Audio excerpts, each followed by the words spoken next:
good afternoon, and welcome to today's event. We have an exciting online event that's happening today where we're going to present research results from two major studies that were conducted regarding outdoor and adventure tourism in the Western Balkans over the course of the last year. And I think these studies are highly interesting to basically everybody who is involved in the development and marketing and promotion and implementation of outdoor and adventure tourism in the countries of the Western Balkans, but even to tourism stakeholders from other regions or people who are generally interested in the topic. We're having more and more people joining the session, so I'm just going to allow them to all join the session. Really international crowd here, and while we are getting ready for this webinar, I just want to quickly introduce you to today's agenda to give you a little bit of an idea of what is going to happen over the course of the next 1.5 hours. So we are going to start with some introductory words from experts in the field of outdoor and adventure tourism development in the Western Balkans. We are co-organizing this event. I myself am representing Outdooractive, but we have representatives from GIZ Albania here as well, who have co-funded one of the studies and are co-organizing this event together with us. So we're going to get an introduction to hiking tourism development in the Western Balkans and the role of GIZ Albania from Wegmann, who is leading the SRD program at GIZ Albania that I'm sure he's going to be introducing us to in more detail. I myself am going to give you a short introduction to our activities in the Western Balkans with the Open Tourism Data Initiative, a project that has been running over the last 2.5 years together with GIZ Cedra, seated in Macedonia.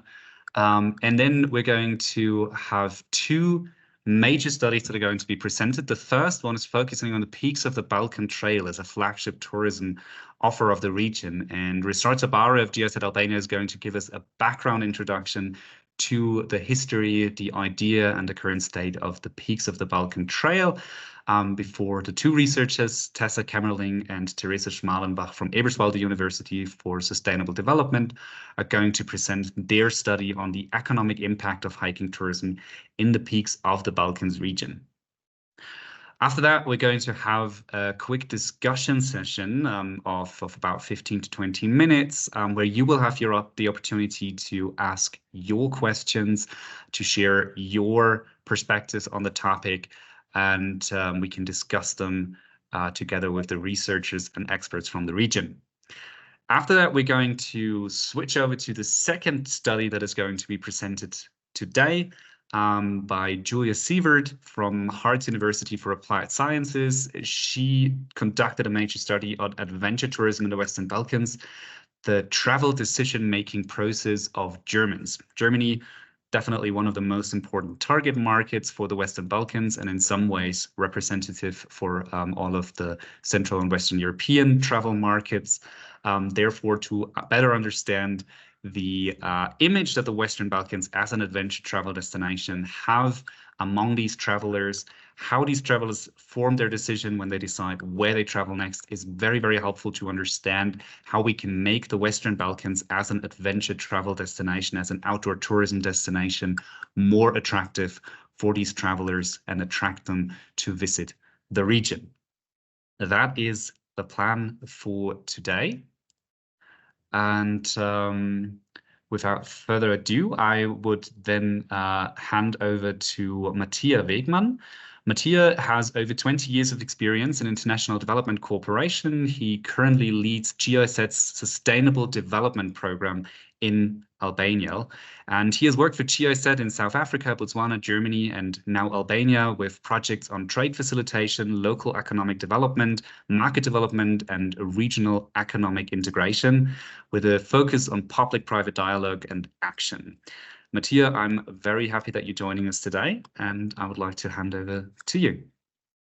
Thanks a lot, Simon. And thanks also for the opportunity to say a few words. When you guys approached us with the idea, I think we said immediately yes, and that's for a number of reasons. GIZ has been, been supporting, promoting, particularly hiking, but also other outdoor tourism kinds in the Western Balkans for years, and we're doing this for kind of three type of reasons. And the one is certainly to provide international tourists the opportunity to see Albania and the neighboring countries, on vacation. On the other hand, it provides kind of an income, for people in rural areas, mountainous areas, and we all know that this is required here. And we're also hoping in a way that, by promoting hiking, etc., the environment, the beautiful mountains of Albania, Kosovo, North Macedonia, etc., are preserved through that type of sport. We've seen the changes over the last, let's say, 10 years. These destinations like Tessa and Valbona have been developing quite a bit in a positive, some say also in some negative effects. People are coming more and more and more, and so we see the change and we have good stories, etc. But we wanted to kind of bring it down to facts and figures, and having you guys from the university and you guys from Outdooractive is, I think, together with us, a perfect match for that. I think we need it for ourselves, GIZ, because it helps us design to do what we do, but I think it also provides a few insights for the people in these destinations. It also provides insights, I think, for the governments, hopefully, of these countries to kind of say, okay, is that something we should look at a bit more, besides here in Albania now, the kind of beach tourism, which is, I think, by now very well known by many. So I'm kind of excited and curious, looking forward to your insight. Thank you so much, Mattia. I'm equally excited for this event. We have been collaborating with GIZ for several years now, and we've also built a close collaboration with GIZ Albania in particular, even though our main project partner region is GIZ Sedra with a base in North Macedonia. But so far the collaboration with all of you has been very, very fruitful. So and I believe it's amazing that we now can share even more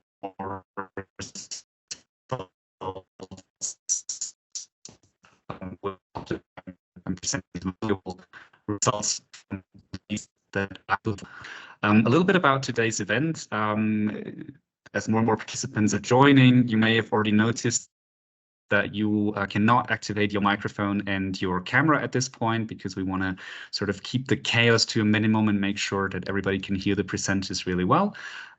If during the presentations or the inputs you have any questions, you can put them on the chat. There's a chat function here in MS Teams that you can use to ask your question. You can even do that while the presentation is still running, and then we will pick up those questions in the Q&A discussion sessions after each of the presentations.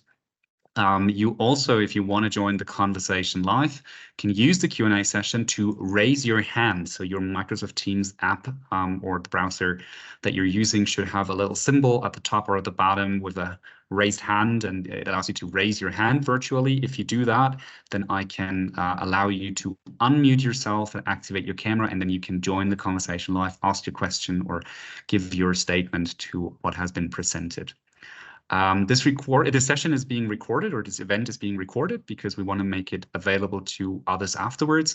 And if you have registered through the official registration page for the webinar and you're joining live now, then you will receive an email afterwards, probably sometime later tonight, with a link to the recording and to the 2 presented studies, so that you can follow up on all of this information.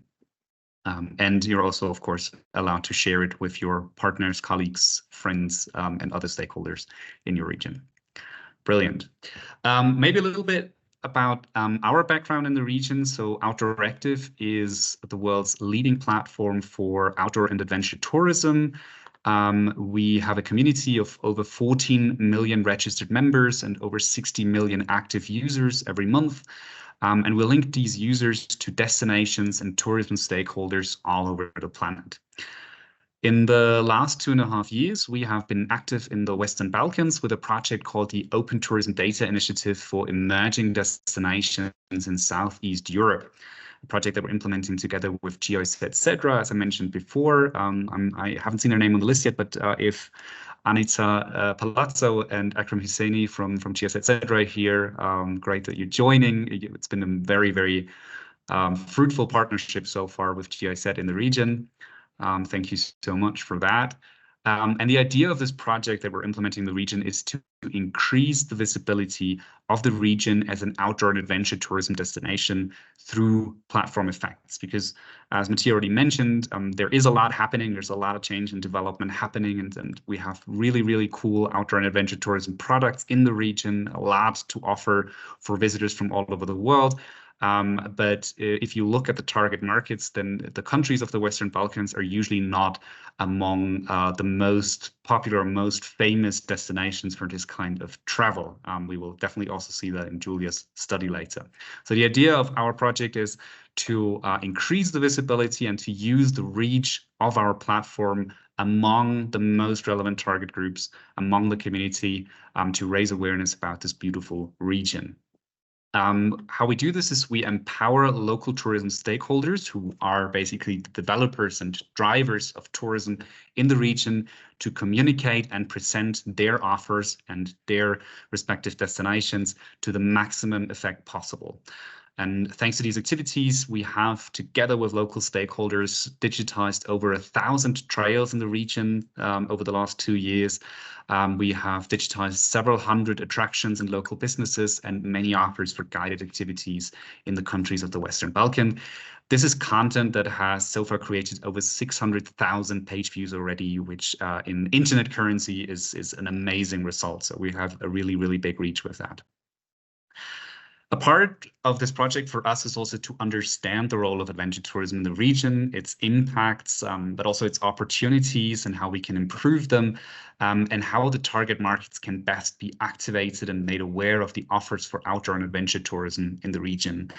And therefore, we as Outdooractive Research, that's the department of Outdooractive that I'm representing, we have built partnerships with several universities, and we've encouraged master students to implement studies in or on the Western Balkans. And 2 of these studies that were conducted over the recent years are being presented here today. And I'm very, very proud of these collaborations and that they have produced such valuable results for tourism development and stakeholders in the Western Balkans. If you want to learn more about the work of Outdooractive Research, I'm going to put a link to our landing page in the chat in a minute, so you can check that out now or after the event today.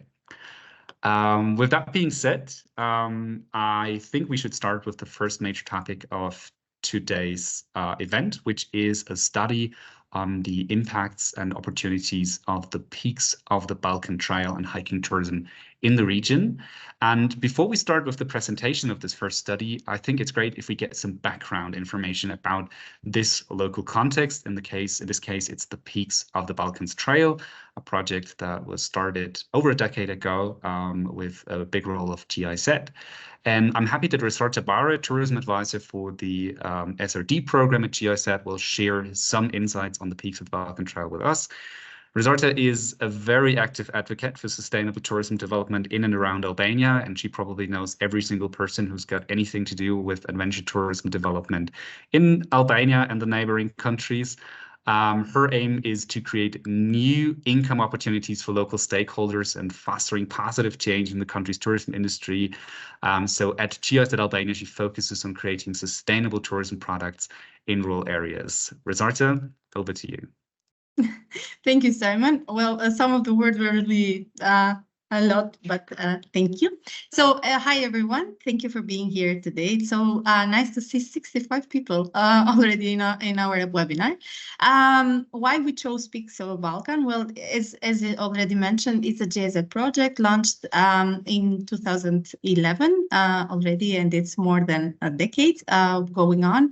It's changed the image of the region. It's like a model, a flagship product of seeing how a touristic product can enhance and can impact the economic income and, let's say, the income for the local population and the region itself. But for us at GIZ, like, we are always trying to develop touristic products and bring income to the local population and to the rural areas. But in a way, we did not had a measure, like a number. So this is how this all started. The support of the study of the research on a product that is existing as of many years. We had some data back from 2016. So we are, during the study, in the presentation, you will see also the measurement through the first study done by Mass Contour, and now with the research study done from the two ladies here.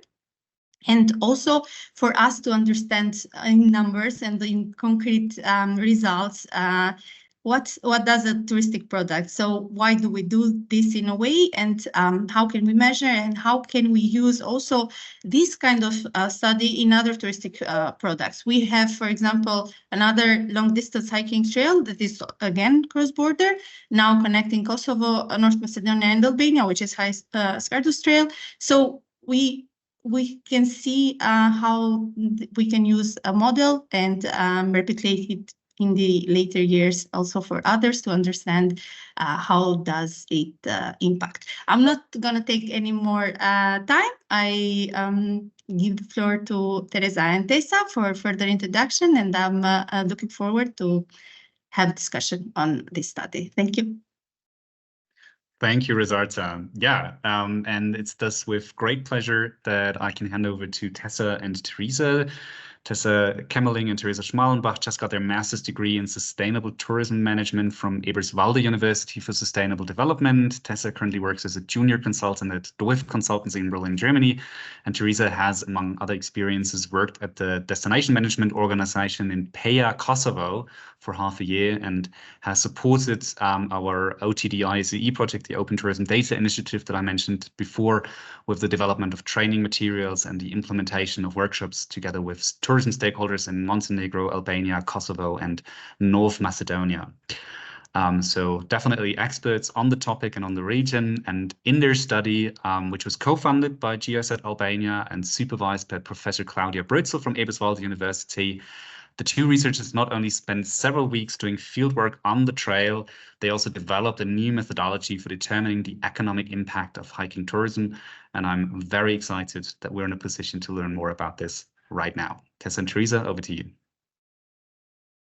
Yes, thank you very much, Simon, for the introduction, and all the others for the kind words. Yeah, Simon already said I was 6 months in Kosovo, living in PeA, working together with Reuter and Blerta, which are also here in the audience. Hello to you. And yeah, I had a great time there in Kosovo, and I learned a lot. And after my internship, we came up with the idea to start this project. This was in the beginning of 2022. I got to know Rezi, and yeah, we started this journey with the economic impact of hiking tourism in the peaks of the Balkans region. And as Simon already said, it was a huge project. So I needed a partner, and I asked Tessa if she wants to join me. So I hand over now to Tessa to introduce herself. Yeah, thank you, everyone. Welcome from my side as well. I'm the second part of this research, and I will quickly show you now what to expect in the next minute. So what are we going to talk about? As already mentioned, it's about the economic impact of the hiking tourism in the peaks of the Balkans region. And we're going to start by giving you a little overview on our method and our implementation. So how did we actually conduct this research? Then we step over to the second part, to our results. As you can already imagine, we don't have the time to give you all the details, but we try our best to give you a good insight on the hiker's profile, on their expenditures, on the economic impact of their time on the trail. And then we conclude with recommendations, actions to take that were concluded from the research, as well as a little outlook on what's to come actually after all this now. as probably not all of us are familiar where this trail is actually located at. It is that red dot that is just under, like on that triangle between Montenegro, Kosovo, and Albania. This is called the Peaks of the Balkans Trail, and in the Peaks of the Balkans region. It was officially opened in 2012, so over 10 years ago. It is a 192 kilometers long distance and circuit trail, which can be started at various stages along the trail. And it leads, as I already said, through Albania, Montenegro, and Kosovo. And it is supposed to be 10 stages long, but some people also do it in more days, in 14. You can shorten the trail and skip some stages and do it in less days, obviously.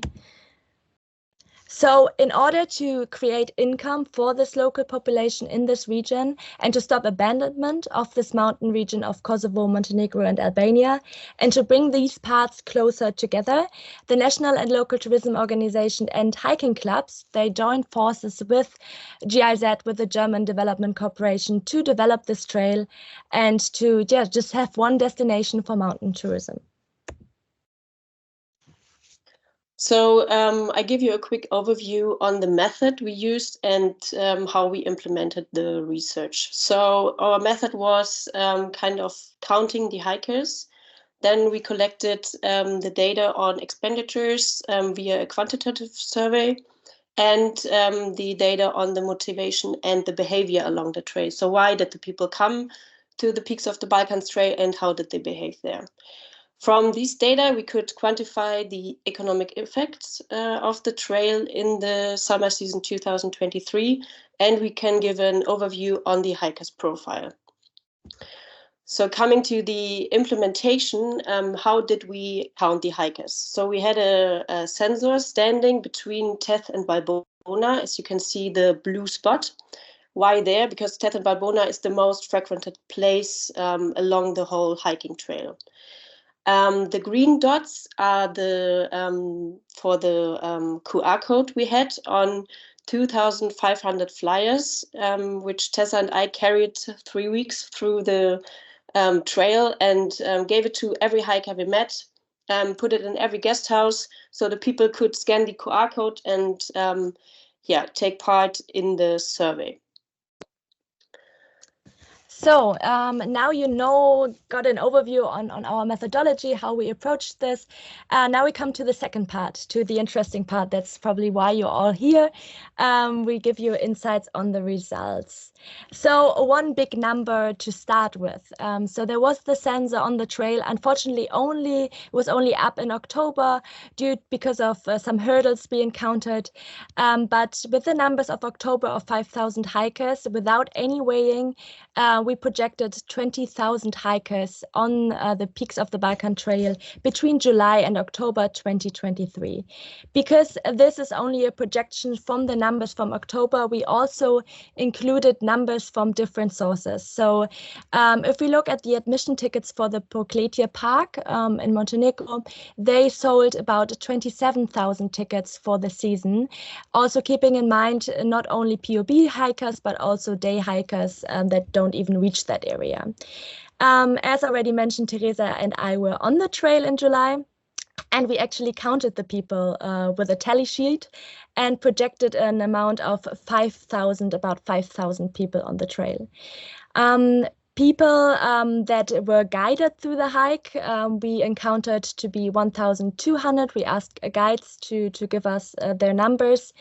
And then the people that bought the border permits were counted to be 5,400. Here also keeping in mind not everyone bought a border permit probably during that season. And the tour operators, they stated to have counted 5,500 people about last season.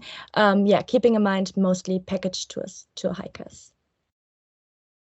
So coming from these 20,000 hikers to the 222 survey participants who we had to clean because some didn't answer every question or broke up in the middle of the questionnaire. So we have a sample of 189 people to make to say something about the hikers' profile and their behavior. So I'm going to present you now the demographics of the hikers, their motivation, expectation, and satisfaction, then their behavior along the tourism value chain, and their expenditures. So looking at the demographics, so the source markets, we had it already in this introduction. Germany is the big player, so 34% came from Germany, 12% from the Netherlands, 9% from Belgium, and 5% from the United Kingdom.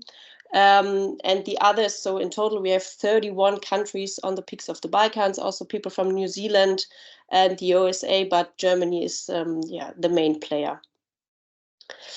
Looking at the professional situation, so 70% are employees, 11% self-employed, and 10% students, like Tessa and I walking on the peaks of the Balkans. Looking at the age group, the main group is between 26 and 35 years old, followed by 36 to 45 years. But we also have a quite older generation from 56 to 65 years. So looking at the annual gross income, it's the average income, which we also have in Germany, so 20,000 to 40,000 euros per year, followed by 40,000 to 60,000 euros per year. And we also have people who earn 60,000 to 80,000 euros per year. Then looking at the overall experience of the hikers. So we asked them, how was the overall experience during your stay? As we can see, the main people indicated that they were very satisfied with the experience on the peaks of the Balkans Trail, and 32% were satisfied with the overall experience.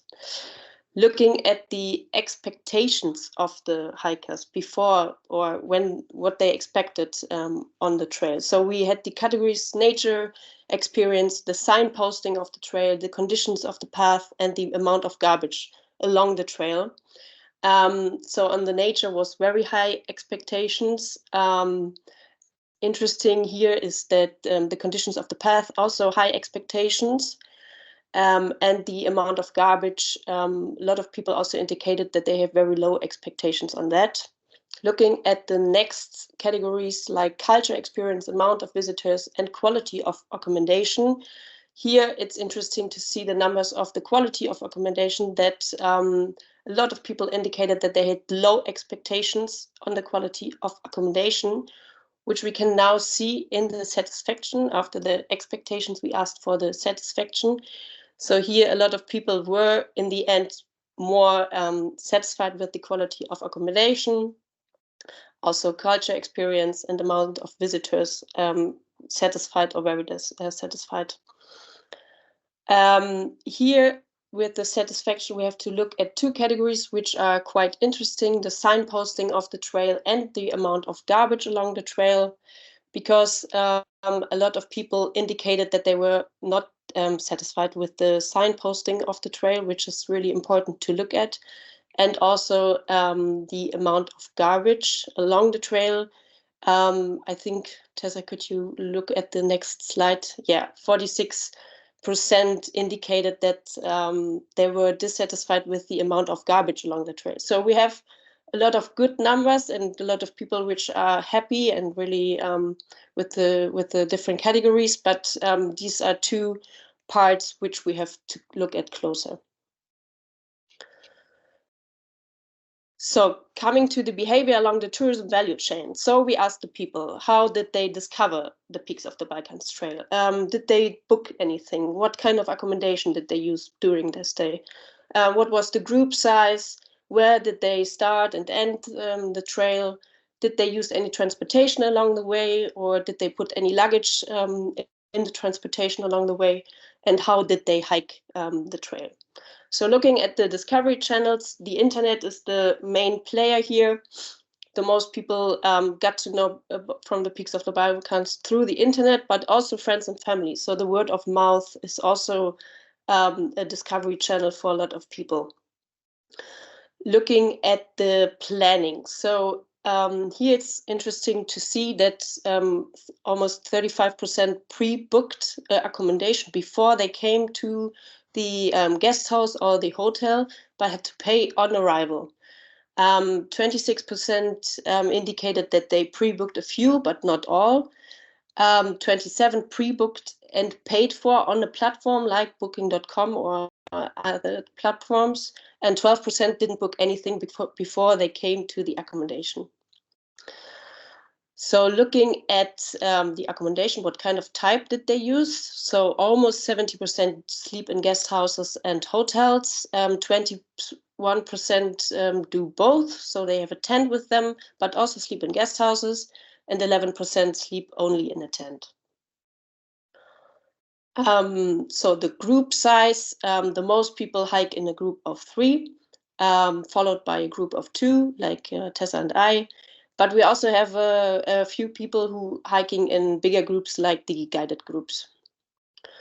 So looking at the start and end point of the peaks of the Balkans Trail, as we already mentioned, Teth is the most frequented place, and the numbers say it also. So the most people start in Teth, followed by Plav in Montenegro, and the main start and ending point in Kosovo is Rugova Camp.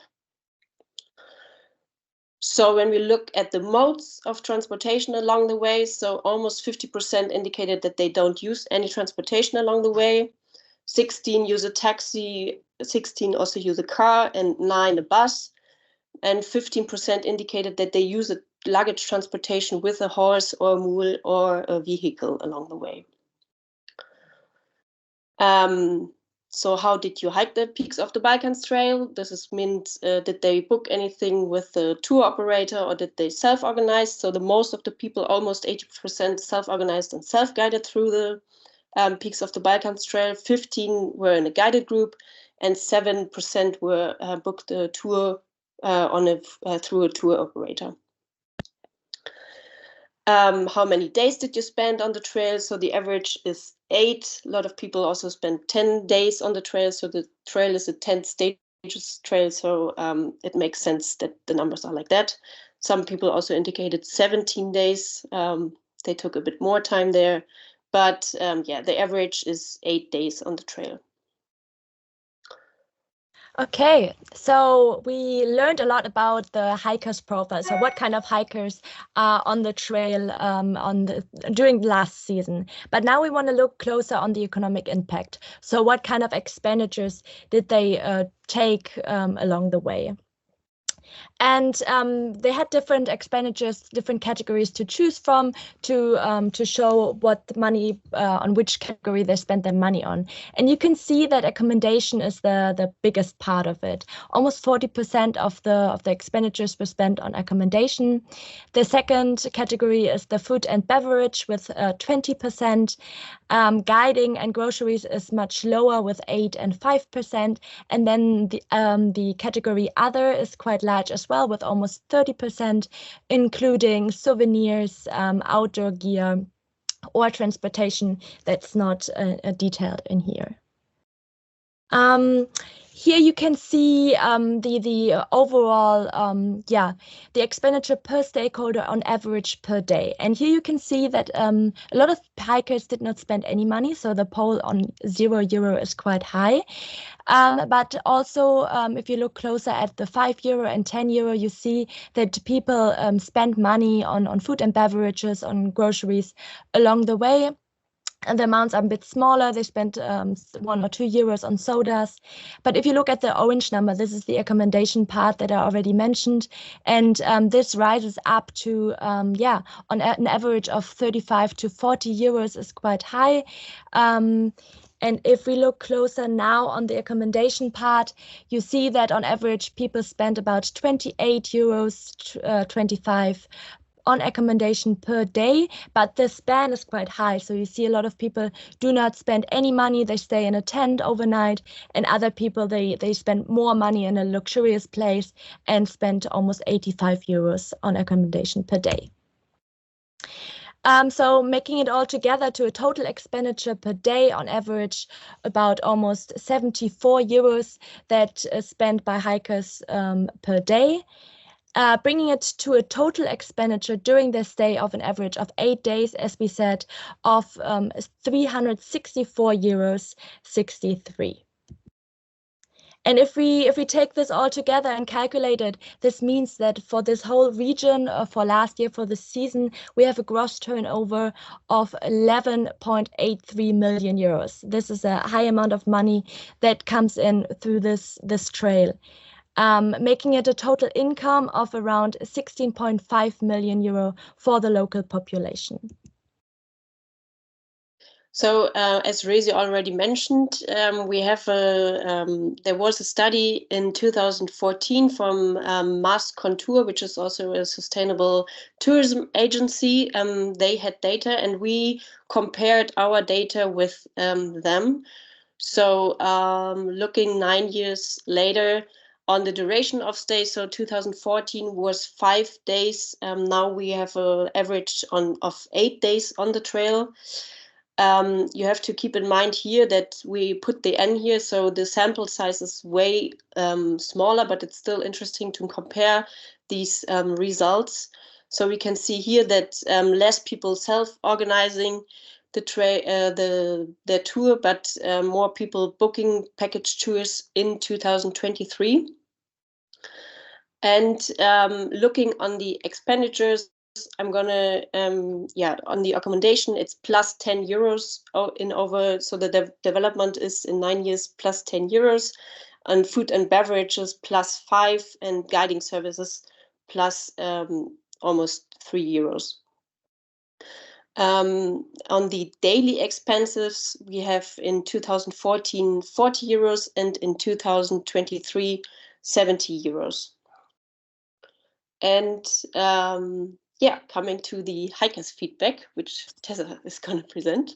Thank you. So we listened to a lot of numbers, but we also received a lot of feedback. So 114 people, 114 hikers gave some qualitative comments about their time on the trail, and we did a little word cloud. We did a calculation of what they actually commented on.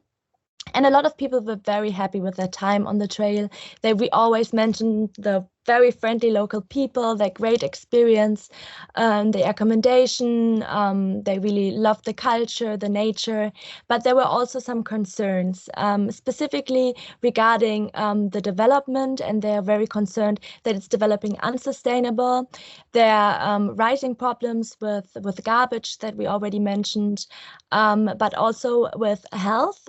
So there were a lot of health concerns, specifically for last season for the norovirus virus that was going around during the season. A lot of people got sick, and this is something that they really see as a warning sign, and commented on greatly. Regarding the guest houses, we also received a lot of feedback from the guest houses. They don't have any fear of great competition. They say it's very limited because there's a consistently high demand for overnight accommodations. There are a lot of people coming wanting to stay, but they do see a difference in a lot of more of day hikers that do not do the whole trail, but only spend a day in Teth or Valbona, and they have different and specifically higher demands. But guest houses say they want to endeavor to maintain the simplicity of their accommodations, tailored for the long distance hikers, and they really want to prioritize the essentials. So they don't want to include many more luxurious features or services that actually those day hikers demand for. There still is existing fear of change, just more and more people coming, not having the quality, not having the spaces for all those hikers coming in. But the guest houses advocate for greater equity and transparency in the compensation they receive from the tour operators. And then another thing that was very commented on was the challenges they see in recruitment and retention of employees. So the working conditions are in the mountain areas. It's very remote. It's very hard to find employees to join at their accommodations. And they also request for the availability of tourism-related trainings.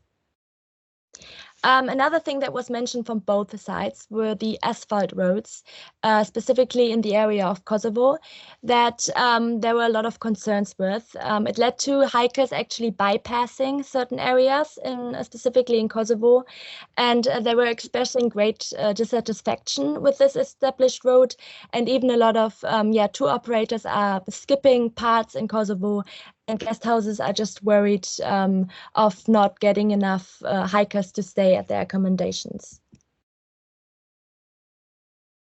So to underline this issue, we have a heat map from OutdoorActive. As you can see here are those yellow and orange dots on the map. These are people who are using OutdoorActive and walking through the mountains. So where it is more orange, more people with the app are together, and so more people are there. Where is no orange or no yellow, there are no people. So, and here we can see a picture which, Tessa, can you go one step back? Okay. It is a picture where all the days of the whole season, so from July until October, are accumulated, so lined over each other. So as you can see, we have a lot of people in Teth and Valbona. And now we're coming to the next slide, where we want to see how it is on the trail. So we are now in September 24, 26, 27. So as you can see, it goes through the whole season. And in the Kosovo part, people are less people. And there are few reasons, for example, the asphalted routes. But through this map, it's interesting also to guide the hikers through the mountains and to look where are the most and where are less people. So coming to the recommendations from our side and what we, after we looked at all the data and our experiences. So the need for action is the reassessment of the study. So as we could see, we had the mass contour data from 2013, and it would be interesting to see how are the data in 2024. Then enhancing the marking of hiking trails, especially in Kosovo and Montenegro, for safer trekking experience for the hikers. And as Tessa already said, with the norovirus, we also had it last year. It's important to address this issue with utmost seriousness. Looking at the asphalted routes in Kosovo, I already talked about it, but also which the number says that the waste management has to be improved, and which is also interesting from the guest houses, the asking for tourism-related training programs. These are just some recommendations from us, and now we look in the future. Yes, exactly. Our purpose of this research was not only to find data for last season, but to also develop a framework that will allow future research on hiking tourism, specifically in the Western Balkans, and just to have a guideline and a comparability. We developed a framework with 4 different modules attached with different worksheets that will help to determine the exact expenditures, the economic impact, what's the employment effect, the income effects, etc. This is actually all together in a document guiding, and it's supposed to establish a status quo and help a comparability. So how are other trails doing in comparison to the peaks of the Balkans? How is the peaks of the Balkans developing within the years? So it's giving a lot of insights, or hopefully will give a lot of insights for the future and for developments. Yeah, and the main goal in the end, I mean, we study sustainable tourism management, but it's important to develop and stabilize sustainable practices in hiking tourism.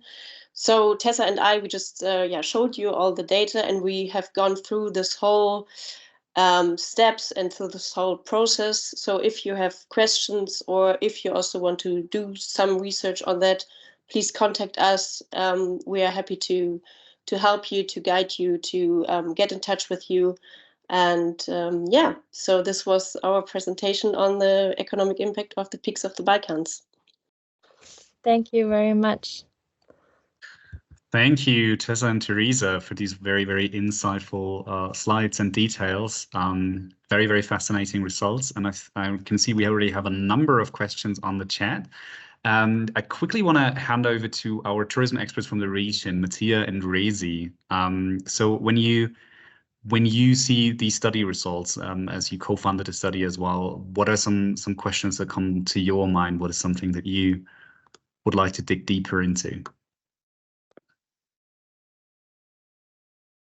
Rezi first.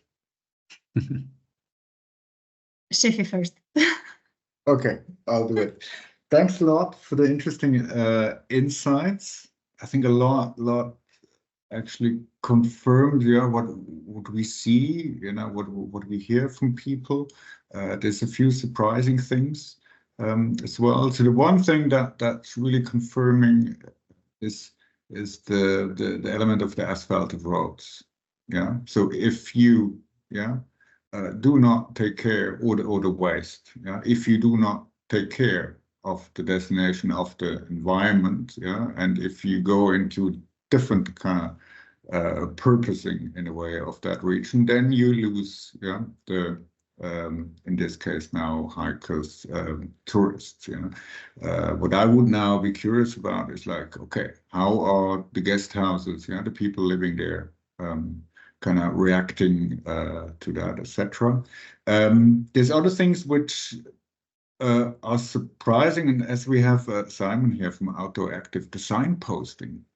That's really surprising to me, actually, because, you know, when I started with tourism development a long time ago, actually, there was no social media, there were no apps, there were no proper smartphones, actually. So we were working with maps and travel guides and newspaper articles, kind of on paper, right?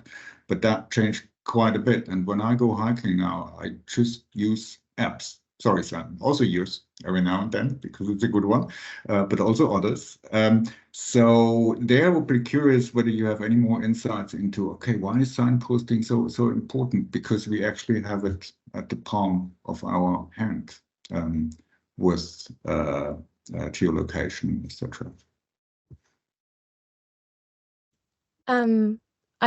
I'm just gonna answer. Wasn't sure. Yeah, it's very interesting, but to see that there's such a young age group of people going to this trail, where you would think they are digitalized and they have all those apps, but surprisingly, a lot of the hikers that are on the trail are actually going phoneless. A lot of people are trying, the PoB is still received as a very like a wild place to just take a step back and to just enjoy the nature and not be attached to a smartphone. And that's why you meet a lot of people that actually rely greatly on the signposting, and that even got lost along the trail that we had met during our time, but actually gave us the feedback of how confusing the signposting is. And yeah, it's just a big thing for people who want to enjoy time in nature and don't want to look on their phone while being there.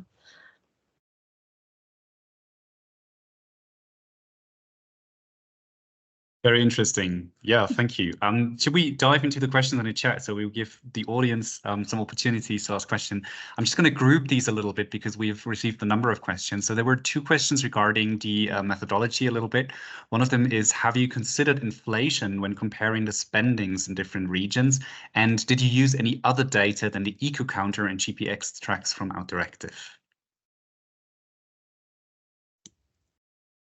Yeah, so this was also, the inflation, we didn't look at it actually, because in the end it was, for our studies, it was a bit too much, and to also compare the data with the mass contour was a bit top on our research, but for sure you have to take this in mind and look at the inflation. Definitely, you can't let stay the data like this. Sorry, I didn't mention it. Yeah, Tessa, you wanna? Yeah, it's something like we showed the comparison of the development for the last 10 years, but as the amount of people that were asked 10 years ago is so much lower than to the people that were asked now. It's just for everyone to see what, like, get an image of how it's developing, but it's not like seeing like, yeah, because there's a lot of inflation going on. The interest in this region of tourists, of course, is rising the prices. And I wanted to respond to the second part. Can you, Simon? Whether you use any other data than the eco counter in the GPS tracks from Outdooractive. Yeah, as mentioned, we try to receive different numbers from different sources. As you maybe remember, the numbers were quite differently. So there was a big difference between the people that were counted from national parks. Therefore, we chose to rely on the sensor numbers as they are the most correct ones and determined ones for the October. And this was a pilot study, and we really recommend to just redo it again for the next season and to just have different numbers to see how they change between the summer season, specifically in July, August, which are the high month of the season. Yeah. Yeah, highly interesting. And I just have to mention there that for me, this was actually a prime example of research resilience when you're able to overcome sort of challenges in a methodology, and you have to sort of make do with what else you can find to still come up with good results. And this is actually something I find very impressive about this study, is that you were able to come up with results, even though not everything went according to plan. Fiona is actually asking about your personal experience. So during your field study, did you feel like the trail Thethwalbona was overcrowded? If yes, how would you feel if the trail was managed based on booking, meaning the hikers need to book online at the guest house? So basically you need a permit sort of to hike the trail. Would that be a model, or is that not necessary from your own experience at this point?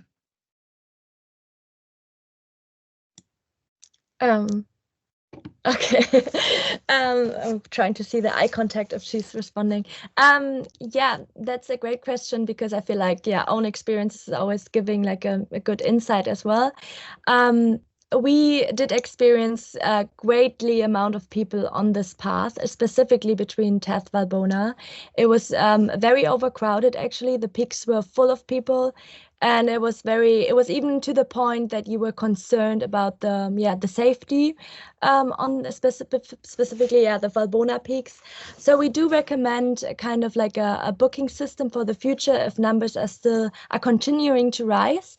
We see that at other destinations that it's working very well. If you think of New Zealand, they have a great system of how they do trail management and have people booking the trail in advance. There are ways to do it, and it doesn't mean that people are less intrigued to come.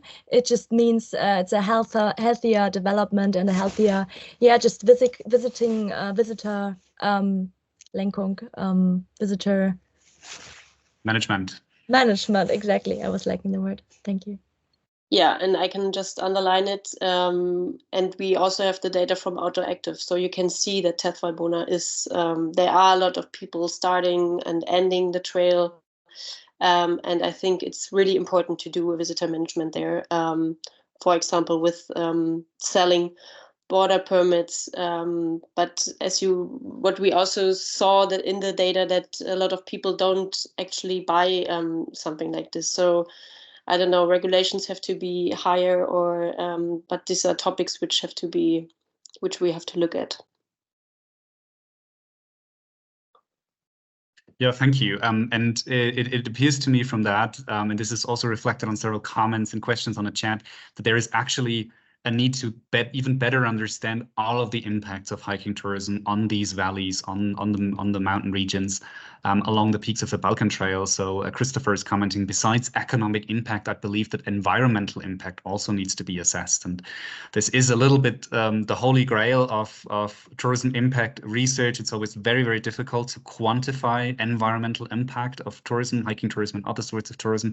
But I do believe that would be very, very interesting. And Kirsty Kirsi Hiverinen from Montenegro is asking also whether there's any data on the social structures in the villages along the trail and the development since 2011, for example, whether people are living there full year, what the age structure, education of these villages is now along the trail, which are things that you did not include in your study as far as I am aware. So this was not part of your surveys. I mean, it was also your survey mostly focused on surveying hikers and approach the topic from this perspective. But it seems like it could be very, very interesting to do more research where you focus more on the local population, on the villages, and sort of the impact it has on them. It's also the question, thank you, Kirsi, for that as well, building landscape architecture situation. Is it still authentic? Or is there a sense of places getting lost? Is it being taken care of by the locals? And we have one comment on the chat.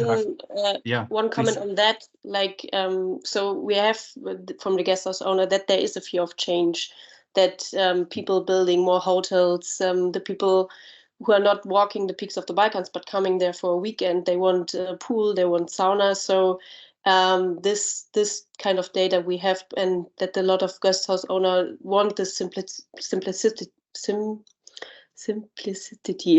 that only a bed, food and beverages, and so they want this. But the other data we couldn't take in this survey. But can I also add? Do we have that Please. time? Regarding the social structure, it's actually, like, on the good side, it's good news. A lot of young people are actually moving back because they see the potential of the tourism developing there. So people that have lived overseas, that are very young and very motivated to come back to their own roots. So this is a nice development that's happening in this area also. Yeah. I found one comment very interesting. We have Anju Rodenburg on the chat who says that they are just coming back from Tess to do research for a bachelor thesis on the topic, the Teth Valley and the tension between hiking tourism, nature conservation, and sustainable regional development. Anju, if it's okay with you, I would put you in contact with the two researchers, Tessa and Theresa, afterwards. I think if you registered through the form, first of all, they can probably give you access to the full text of the study, which would be probably helpful for your thesis. But then also Tessa and Theresa now have a very good network in the region, and they can probably also get you in touch with some other stakeholders who can give you input on that if you don't already have all of that, and maybe also to GIZ Albania, because I feel like that topic is very, very interesting. We'll probably cover some of the environmental aspects and the social aspects here as well. We will not have time to go through all of the questions on the chat right now, because we also have a second study we want to present.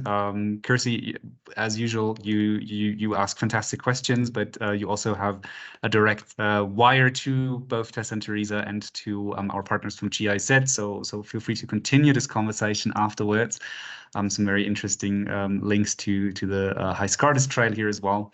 But I want to ask I want to sort of shift us back to our regional experts again, Rezi and Mattia, because having heard all of that the environmental impact should be considered as well, the social impacts of the further development, and then also that the problems, there was a comment from Tina Lehmann who said that it's quite interesting, the problems are sort of still the same as in 2011, garbage problems, signposting, and then we also had another comment regarding the garbage situation.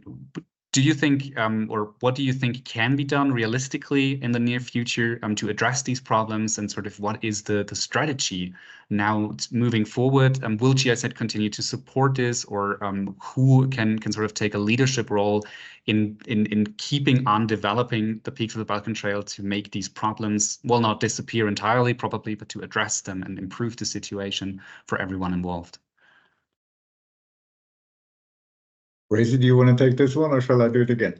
All right. I think the answer to these things lies in management and responsibility, respectively governance. Yeah, and Peaks of the Balkans is an unmanaged trail. Yeah, specific definition. Yeah, there is nobody kind of responsible, and it works. Yeah, but with certain disadvantages. When it comes to waste, I think there is a responsibility with the municipalities in Albania, and they should step up, as with basic services, etc. GIZ is working on that. Colleagues of mine, there's lots to do there. But you also see that at the Albanian coast, for instance, that it does work. If there's enough attention to it, if there's enough relevance to it.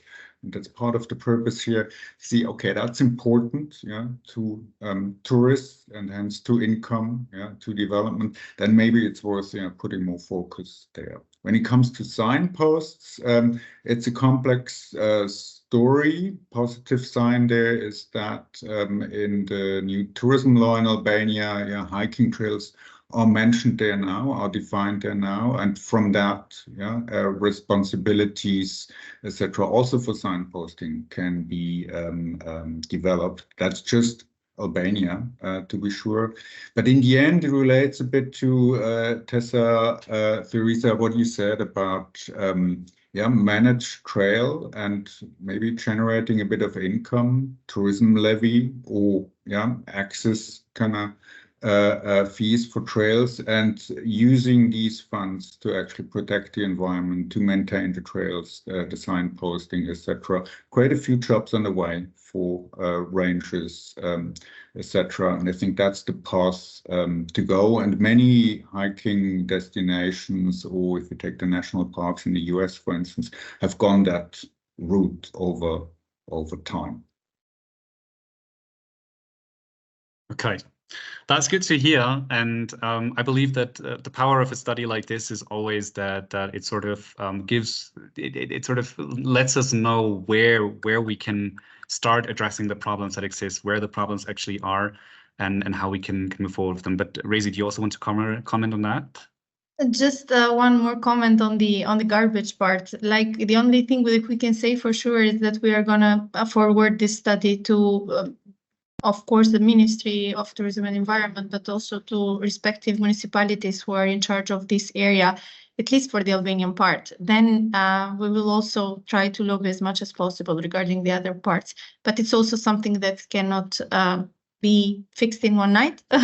It needs a lot of interventions from all parties, and also a collaboration, because it's a regional project. It means that it needs the 3 countries to collaborate together in a way, and all the actors to come together. Thank you.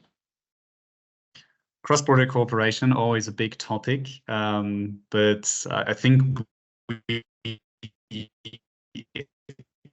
overall, success model. So this trail, and we shouldn't forget that, is bringing a lot of money to rural areas, to rural mountainous areas, and I think that we can learn a lot from this, and also transfer what we learned from the peaks of the Balkan Trail to other long distance hiking trails in the Western Balkans, like the newly developed Balkans Trail, but probably also to other emerging destinations worldwide. To everyone who's interested to learn more or to find out more, we are sharing the presentations afterwards, together with the recording. And Tessa and Theresa, I believe your contact details are also in the presentation, so people can reach out to you. If, let's say, other destinations or other organizations would be interested in conducting similar studies and would need support with that, or would like to hire you as consultants, is that something that would be possible as well to get in touch with you for? Yes. Yes. Okay. Yes, That's a good definitely. answer. So yes, brilliant. No, yeah, but the comparability is very, very important for the future, and I think this is a great start. As Rizata already said, that doesn't work overnight, but it's a start for the future. Brilliant. Yeah, and then just looking at the time, unfortunately, we have to sort of close the discussion on this topic right now, so we can also get to the second study that we want to present tonight. But this should not be the end of the conversation on these topics. Instead, it should be the start of discussions on this topic. So you have the dates now. This is really going out to all the local stakeholders, to everyone who's involved in the development of hiking tourism along the peaks of the Balkan Trail. You have the data, you have the information now, you have the details. Make use of it and start this conversation. have these discussions and let's find solutions together to these problems, and to make sure that both for the hikers, the visitors coming to the peaks of the Balkans Trail region, and to everyone who's involved in it locally, regionally, this becomes an even more beneficial situation. This also includes the environment, of course. So Tessa and Theresa, thank you very, very much for your insightful presentation, for investing so much time and effort into this research project. I think you can see that there is a lot of response here now, and people really appreciate your work. So thank you very much. And I would like to shift the topic a little bit, because when we talk about flagship products like the Peaks of the Balkan Trail, the main idea behind that from the beginning was, of course, to attract visitors to the region, to the Western Balkans, as an outdoor and adventure travel destination. And now that these destinations are somewhat established, but still sort of in a stage of emergence, it would be interesting for us as a project partner in the region to know sort of what the image of the region is in the first place, and also how we can make it more attractive for visitors, so that more people decide to travel to the Western Balkans and to enjoy all the things that the Western Balkans have to offer. And this is why I was very, very excited when we were able to partner up with Julia Siewert from Harz University for Applied Sciences and her professor Sven Gross last year to invite her to do research on the travel decision-making process and the image of the Western Balkans. And as we sort of sit in the source market of the German market, which is an important source market for adventure tourism in the Western Balkans, we focused on this region, or she focused on this region. To quickly introduce Julia Siewert has a bachelor's degree in international tourism management, and she just graduated from Harz University for Applied Sciences with a master's degree in tourism and destination management, and now works for a destination management organization in Germany, and she's based in the beautiful town of Bielefeld. And in her study that she conducted last year, she took a deep dive into the travel decision-making process of German travelers, with the aim of understanding what the image of the Western Balkans as a destination is among those travelers, and what can be done to make the region, the Western Balkans, more attractive to these visitors. So it is my great pleasure to hand over to Julia now, and I'm excited to learn more about your study results. Thank you very much for the introduction. I hope you can hear me, and I hope you can see my presentation. Otherwise, please give me a sign. Yeah, welcome from my side. I'm happy to present the results of my master thesis that was written as part of the Harz Universities of my studies at the Harz Universities. So, just one moment. Let's just quickly have a look at the agenda of my presentation. I will give you a short background in regard to Julia, the aim of this. Yeah. Sorry, real quick. We're seeing sort of not your presentation screen, but we're seeing your editing screen from the PowerPoint slide. Okay.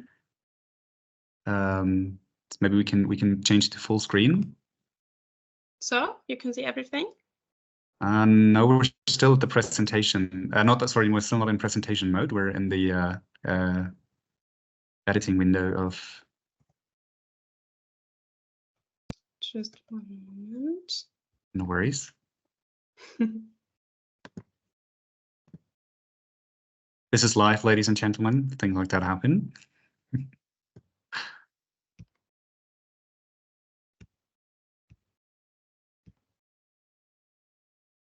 So, is it now on full screen? Still not, unfortunately. Okay, then I'm sorry, but I don't know why.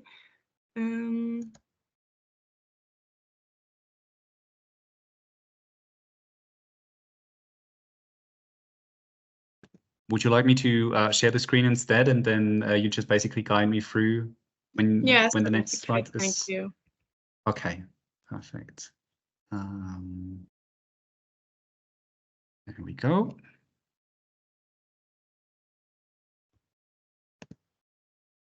Okay. Okay, thank you very much. So, Yeah, let's just quickly have a look at the agenda of my presentation. I will give you a short background in regard to the aim of the study and the methodology, just so that you know the framework conditions and that you know how the results can be classified. After that, I will start directly by presenting you the most important findings and yeah, from which different recommendations for action have been derived. Yes, thank you. As most of you might know, adventure tourism has become of high relevance worldwide, and also in the Western Balkans, tourism and also the specific focus on adventure tourism have developed further in recent years. Within the German population, the general interest in traveling, but also more specifically the interest in different adventure activities when traveling is high. However, so far, there are only a few existing data and studies about German adventure travelers. Since Germany represents a sensitive source market due to, for example, high tourism expenditures, the study aimed at investigating the demand of Germans for adventure tourism in the Western Balkans. The focus was set on the travel decision-making process, which can be influenced by various factors, but I focused on the destination's awareness, the image, different travel constraints, and also the provision of information. In tourism literature, a lot of different definitions of the term adventure tourism exist. That's why I would like to briefly present you the one definition that I have based my work on, just to enable a uniform understanding of the term and also uniform understanding of the following results. Adventure tourism either includes outdoor activities such as hiking, mountain biking, climbing, canoeing, or paragliding, or consists of vacations with an adventurous character, such as trekking tours or backpacking trips. The activities represent an important motive, as well as the mastering of challenging situations with a certain risk. Let's move on with the methodology. Just quickly, the study is based on a quantitative online survey. The population of the online survey includes German-speaking internet users with their principal residence in Germany and an interest in adventure tourism. The study was conducted between the 4th and the 23rd of August in 2023 and was distributed via different channels, especially in social media, also private contacts or with the help of touristic institution or professors in their networks. So it can be said that it's an internet-based survey based on random selections, which is also called a convenient sample. The sample size at the end was 319, but it has to be noted that the results are not representative. Nevertheless, they serve as a first impression of the current situation. So just the next slide, please. For a better classification of the results, I will briefly describe the sample in regard to socio-demographic characteristics, and I will start with the age. The mean age of the respondents was around 33 years, and as the chart indicates, there were a lot more young respondents, especially between 20 and 39 years. So it can be said that there was a little bit of overrepresentation of the younger generation. So on the next slide, we can see the share of the female respondents with around 68%. It was a bit higher than the share of the male respondents. And I will not go into detail regarding the educational qualification and the income of the respondents, but in case of interest, the data can be shown or looked at afterwards. So after having briefly described the background and the socio-demographic characteristics, we will now start with the results of the study. First of all, a general overview. The respondents were asked about their travel decision, or more precisely, their choice of destination for their next planned adventure trip. So more precisely, they were asked to indicate which destinations they were considering for their next planned trip within the next 12 months for a minimum of 5 days. And they could name up freely up to 4 destinations. As the chart shows, Germany, Italy, and Austria were named most frequently, followed by Norway, Sweden, and France. It's striking that only European countries were among the top 10, and as the chart also indicates, there was none of the Western Balkan countries among these top 10.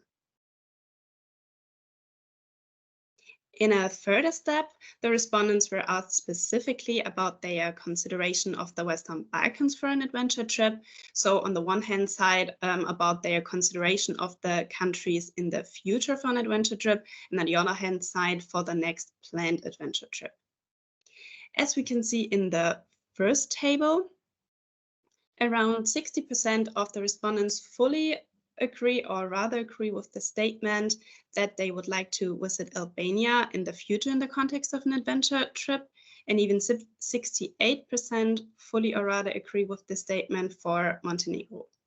Also, almost half of the respondents fully or rather agree with it for Bosnia and Herzegovina, North Macedonia, and Serbia. So with regard to the more active consideration of the countries, so for the next planned adventure trip, the results indicate lower percentages. Respondents were asked how likely they would consider the Western Balkans for their next planned adventure trip within the next 12 months for at least 5 days. And here around 27% indicate that they would rather likely or likely consider Albania or Montenegro. The other countries show lower percentages than that. Then let's move on to the awareness of the Western Balkans. First of all, the awareness of a destination is important to be even considered in the decision-making process, because if somebody or a potential tourist does not know about a country, he or she cannot even consider it for the further process. And as the chart indicates, almost 100% of the respondents indicate that they know the countries, at least by name. But the awareness of the countries for adventure tourism is a lot lower. Only between 40% and 65% of the respondents have at least already heard that the countries have offers for adventure tourism. So it can be said that the countries in general are definitely known, but the awareness for adventure tourism is proportionately to the general awareness low.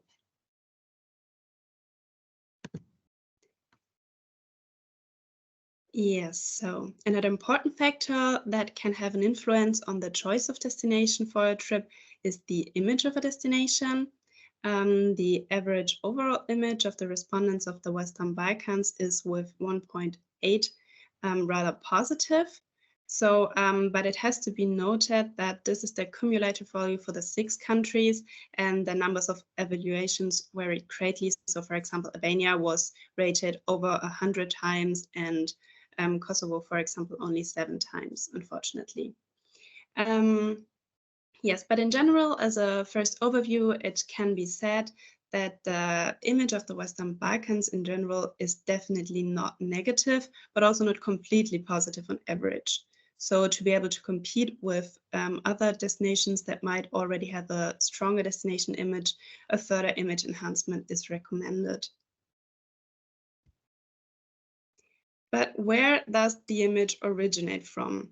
Looking at the numbers, it's striking that especially friends and family or colleagues, the common knowledge, and especially social media contributed to the formation of the destination image.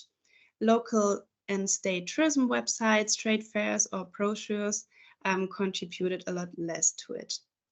So it can be said that a lot of information sources that can be influenced by tourism responsibles and tour operators, for example, currently contributed little to the image formation. In order to determine the strength and the weaknesses of the Western Balkans, an importance performance analysis was conducted. It compares the importance, which is indicated on the left side, of individual destination characteristics, like, for example, the climate, with the evaluation, so the performance of the individual aspects. These evaluations are based on impressions, ideas, and/or experiences with the destination. The lower the numbers, the better, for example, the evaluation, and the lower the numbers also, the higher the importance. In this case, particularly the 2 quadrants on the on the bottom I looked at, The left-hand quadrant reflects the strength, as it contains the aspects that are most important to the tourist and were also rated the highest. So, for example, the beautiful landscape is definitely a strength. The lower right quadrant contains also aspects that are most important to the respondents, but were rated worse in proportion to their importance to the tourists. They does show possible weaknesses, like, for example, the perceived safety.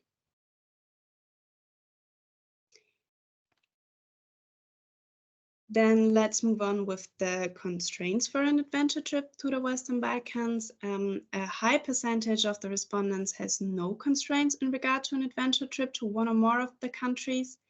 A bit more than 30% name time constraints. So this is a general problem. More than 20% see themselves unable to go on an adventure trip to one or more of these destinations because of the political situation in the destination, and a bit less than 20% because of dangers, risks, or threats in the destination.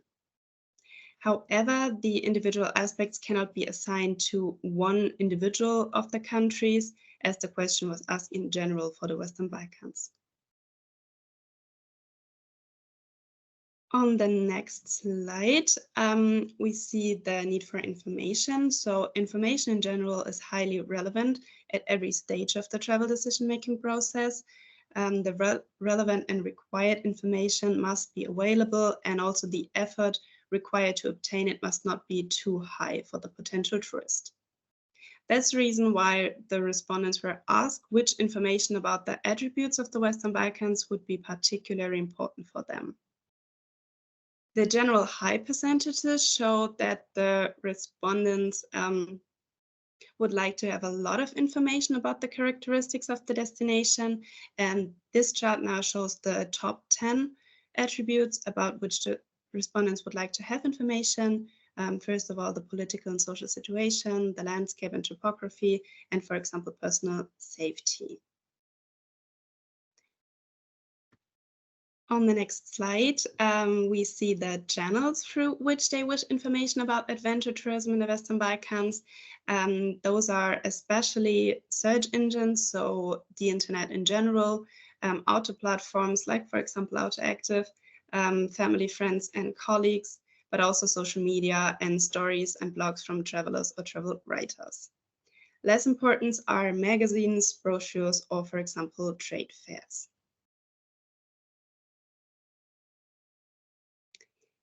So, after having presented the different results, I will now present you the recommendations for action based on those results.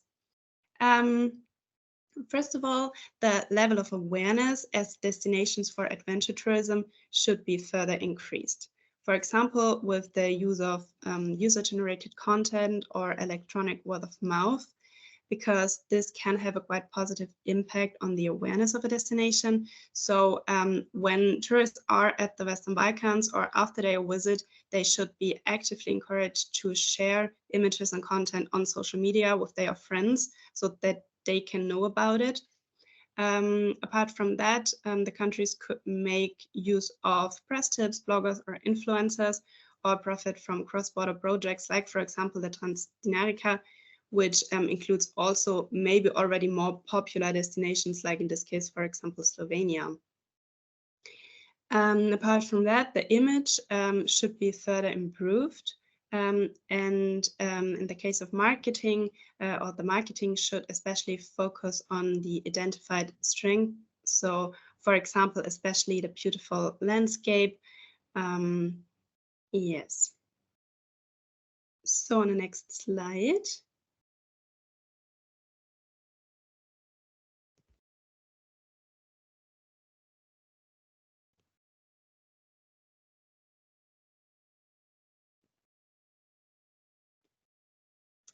So now, sorry, my internet was a little bad.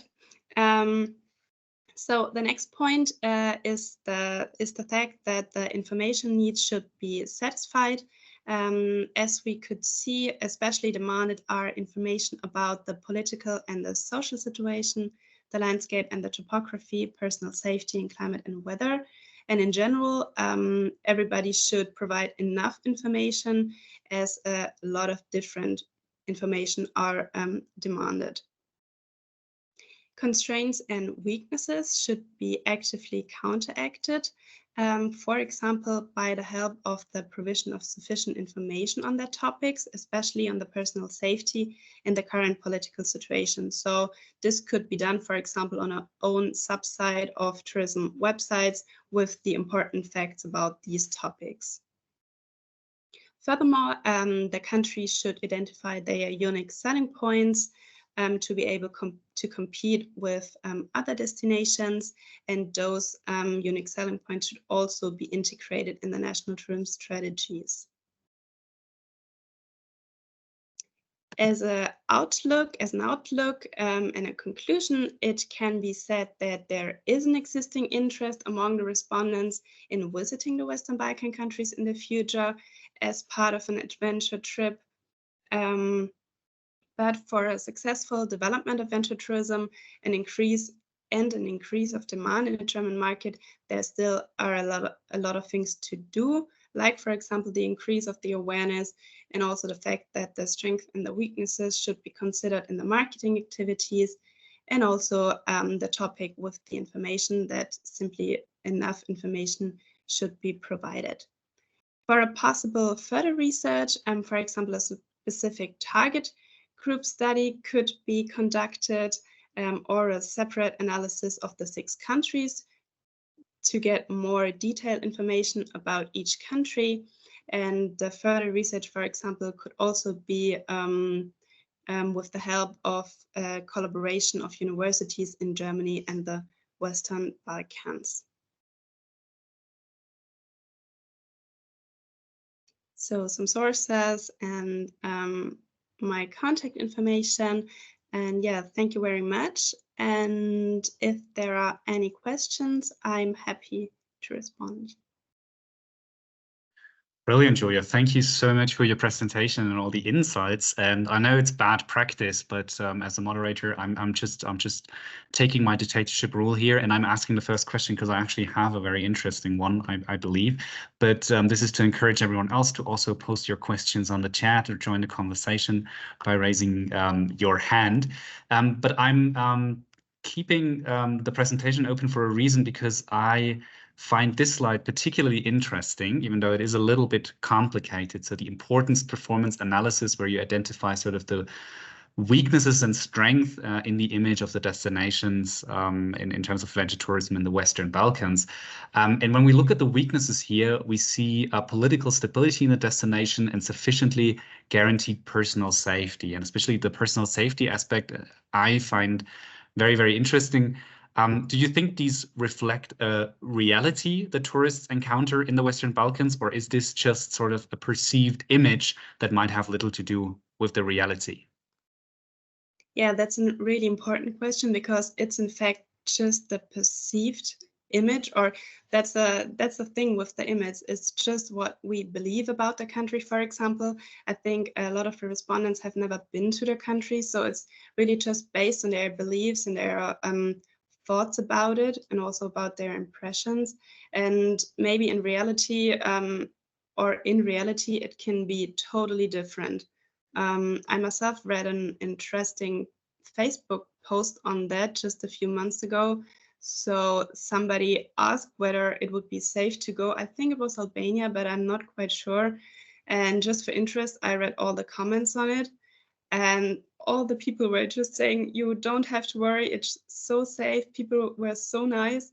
And yeah, I think it's a good example that really shows that it's just the image. Once people have been there, they might see it quite differently. And I think that's also the reason why it's really important to actively encourage people to share their experience there.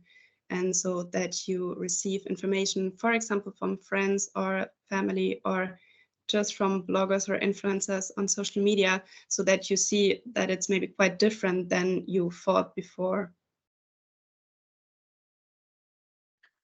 Yeah, brilliant. I actually agree from my personal experience. So I've lived in Albania, and I spent a lot of time in the Western Balkans, and I believe these countries are among the safest destinations a traveler can visit these days. I think there are literally no reports of any harmful violence done towards tourists in the last, I don't know, 5 or 10 years.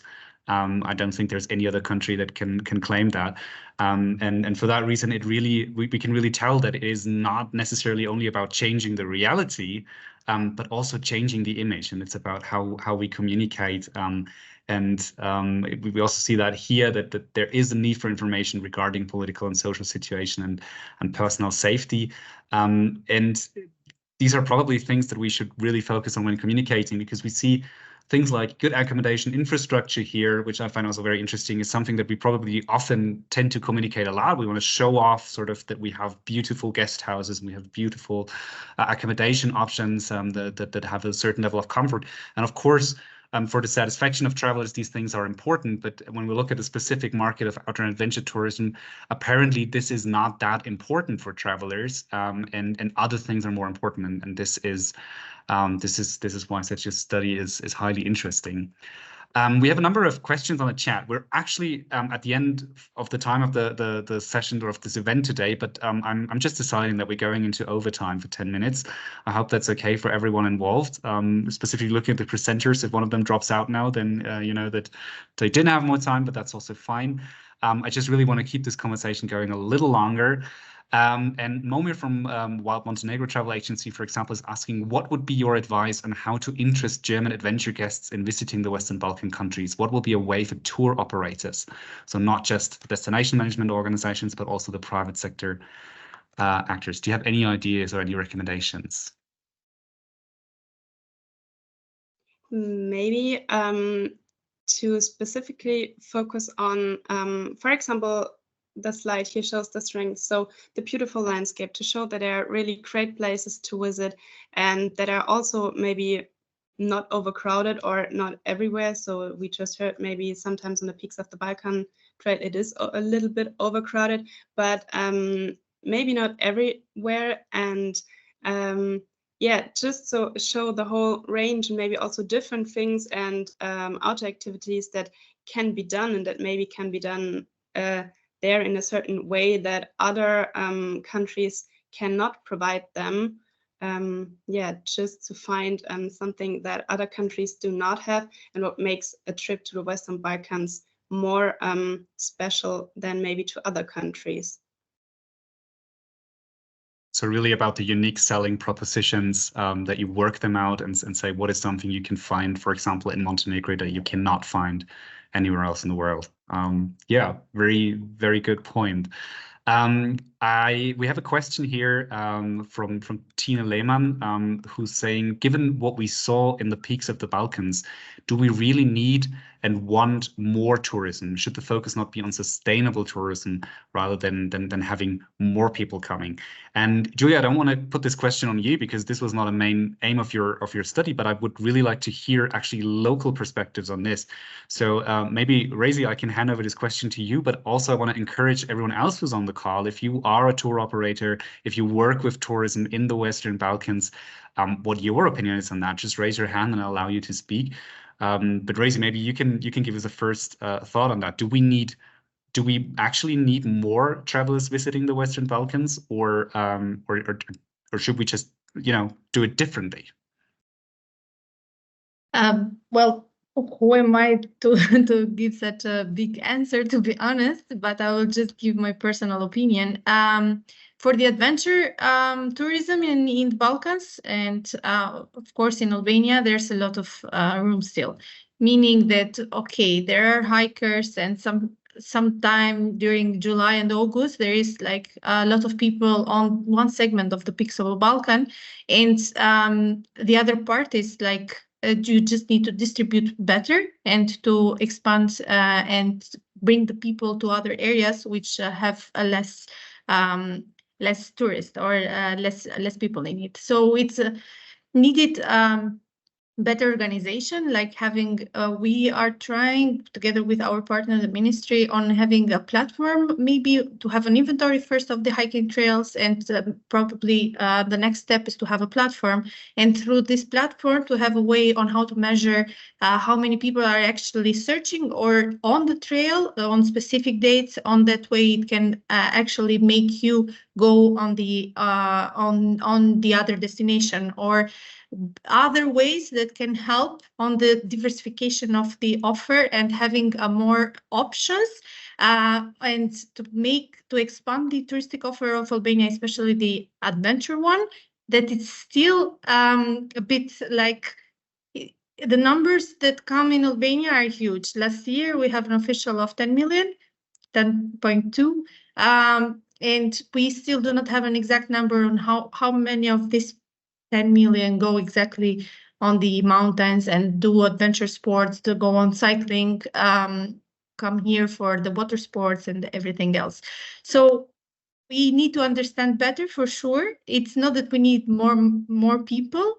We have already it's a great number, and if we find methods on how to somehow distribute better and understand better how to expand the number, it's what is needed, at least for Albania. Thank you for sharing that perspective, Rezi. And maybe I can also chip in on that, and something that we didn't mention in this event today, because there were so many topics we could have talked about. But if you look at any tourism revenue studies that compare different tourism segments, adventure tourism and especially things like hiking tourism are actually usually producing a lot more revenue per visitor. So adventure tourists spend more money than, for example, sun and beach tourists or cultural tourists. They usually stay longer in the destination, and they often also, some very interesting studies done by ATTA on that field, they often have a higher awareness of sustainability, at least. So maybe if we look at the tourism situation in different countries, more adventure tourism can actually be of benefit, if it means that maybe we're also driving back other segments a little bit that might be less sustainable and bring less revenue to the local economies. But Agnieszka also wants to share a perspective on that. So Agnieszka, I'm just activating your microphone and your camera. You should be able to unmute yourself.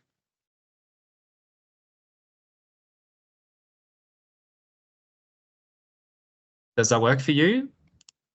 Yeah, can you hear me? Yes, we can hear you. Thank you for joining the conversation.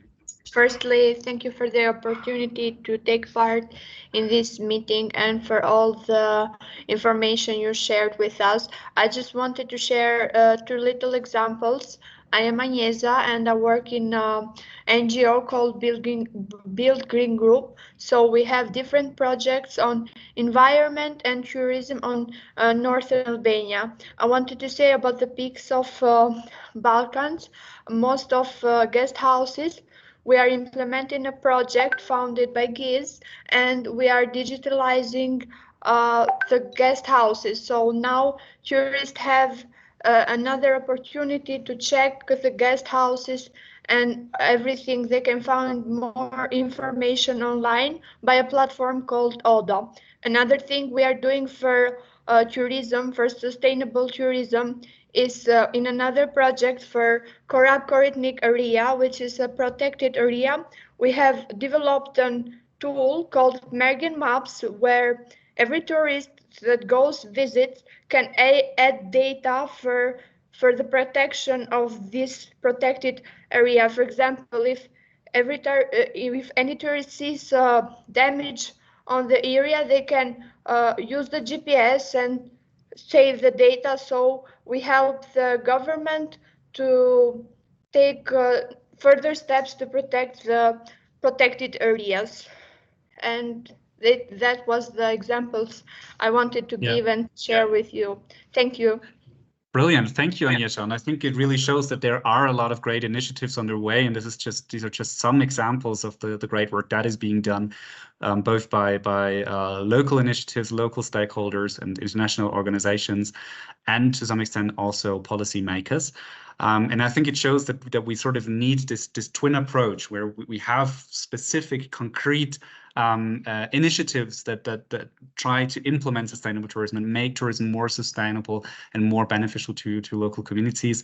But at the same time, we need policy changes. And there was also a comment that got a lot of likes here on the chat, that the Ministry of Tourism in Albania is actually also the environmental ministry, and therefore sustainable tourism should be a lot higher on their list than maybe it currently is, or at least as it comes across.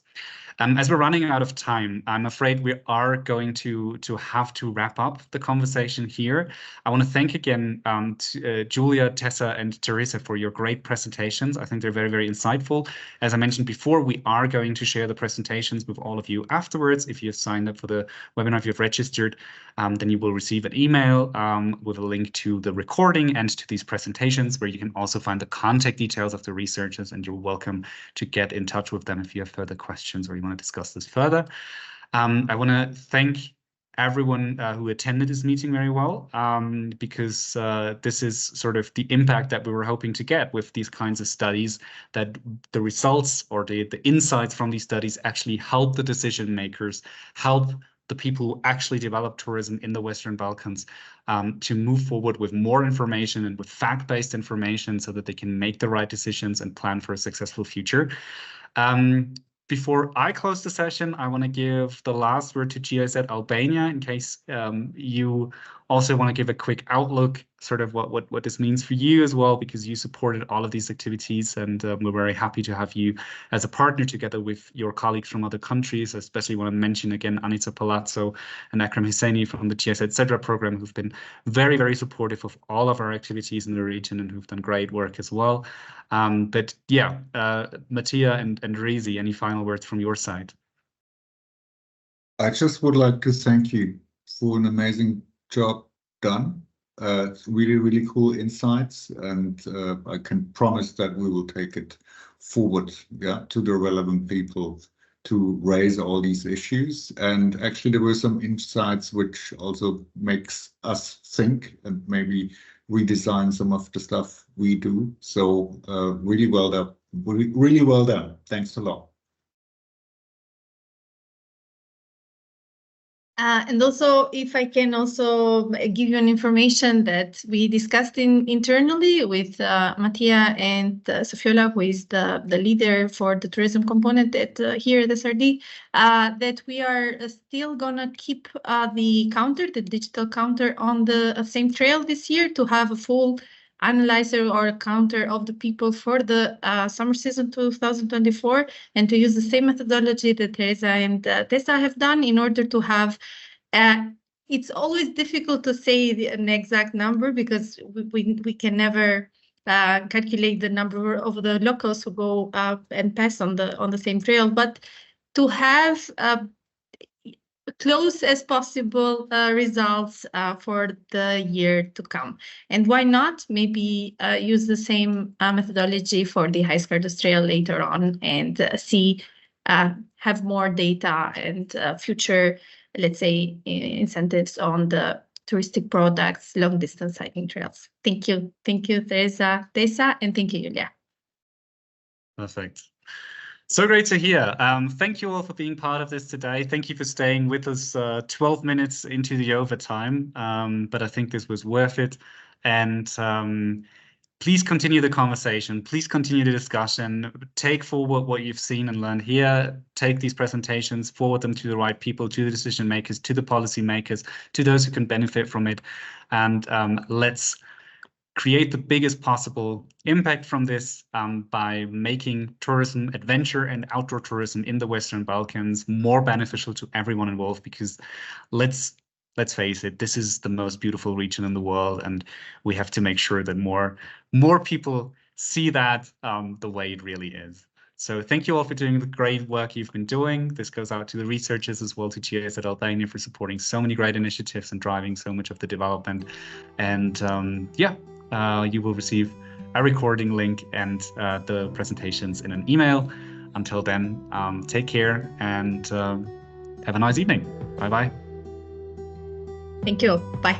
Thank you. Thank you, Simon. Thank you for moderating. Bye.